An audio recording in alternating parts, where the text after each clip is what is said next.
Hi friends, welcome to my YouTube channel. ఈరోజు మనం 5 నిమిషాల్లో రెస్టారెంట్ స్టైల్లో బటర్ కాజు పన్నీర్ మసాలా ట్రై చేద్దాం.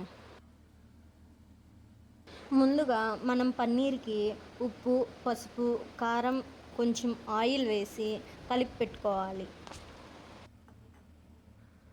ఇప్పుడు ఒక ప్యాన్లో బటర్ వేసి పన్నీర్ కొంచెం కలర్ చేంజ్ అయ్యే వరకు కలుపుతూ వేగనివ్వాలి.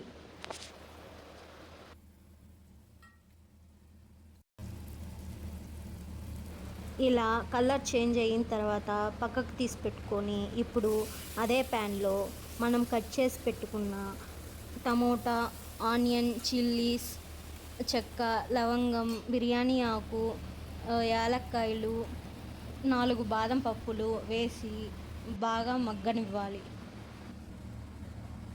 మగ్గిన తర్వాత అది మిక్సీలో వేసి పేస్ట్లా తీసుకుందాం. అదే ప్యాన్లో బటర్ వేసి కాజుని గోల్డెన్ కలర్ వచ్చే వరకు చూడాలి. కాజు ఈ కలర్ వచ్చే వరకు వేగనిచ్చిన తర్వాత పక్కకు తీసుకోండి. అదే ప్యాన్లో బటర్ వేసి మనం సన్నగా తరిగిన ఆనియన్, పచ్చిమిర్చి వేసి లో ఫ్లేమ్లో మగ్గించుకోవాలి. ఇలా మగ్గించుకున్న తర్వాత మనం తయారు చేసి పెట్టుకున్న టమోటా పేస్ట్ని వేసి బాగా మగ్గించుకోవాలి. కలపెడుతూ కొంచెం బబుల్స్ వచ్చే వరకు వేయించాలి.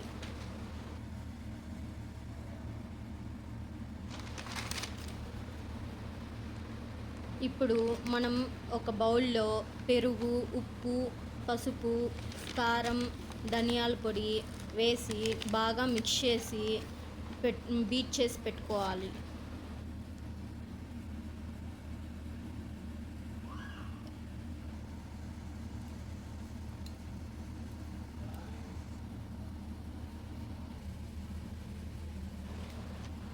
ఇప్పుడు మనం కలిపి పెట్టుకున్న పెరుగు అదంతా దాంట్లో వేసి బాగా మిక్స్ చేయాలి. ఇప్పుడు కొంచెం ఆయిల్ పైన తేలేంత వరకు మిక్స్ చేసిన తర్వాత బటర్ వేసుకొని కొంచెం కొంచెం కలుపుతూ ఇప్పుడు మనం వేయించి పెట్టుకున్న పన్నీర్ అట్టే కాజుని వేసి బాగా మిక్స్ చేయాలి.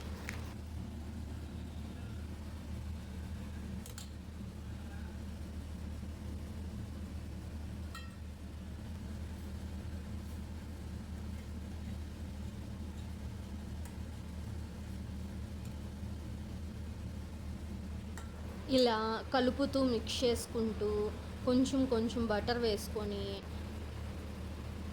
సర్వ్ చేసుకుంటే ఎంతో టేస్టీగా ఉండే butter kaju paneer masala ready. With కాంబినేషన్గా నేను బటర్ రోటీ చేస్తున్నా. ఇలా ఒక కప్పు గోధుమ పిండి తీసుకొని దాంట్లో తగినంత సాల్టు, ఆయిల్ వేసుకొని మిక్స్ చేసుకున్న తర్వాత కొంచెం కొంచెం వాటర్ పోసుకుంటూ రౌండ్గా చేసుకోవాలి.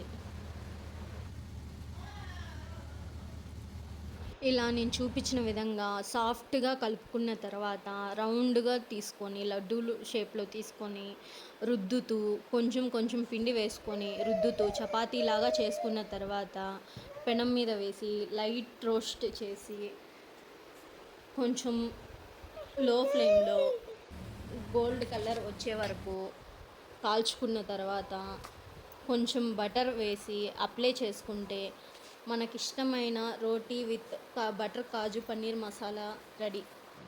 ఇంకెందుకు లేట్, మీరు కూడా మీ ఇంట్లో ట్రై చేసి ఎలా వచ్చిందో నాకు చెప్పండి. Like, share and subscribe. Thank you.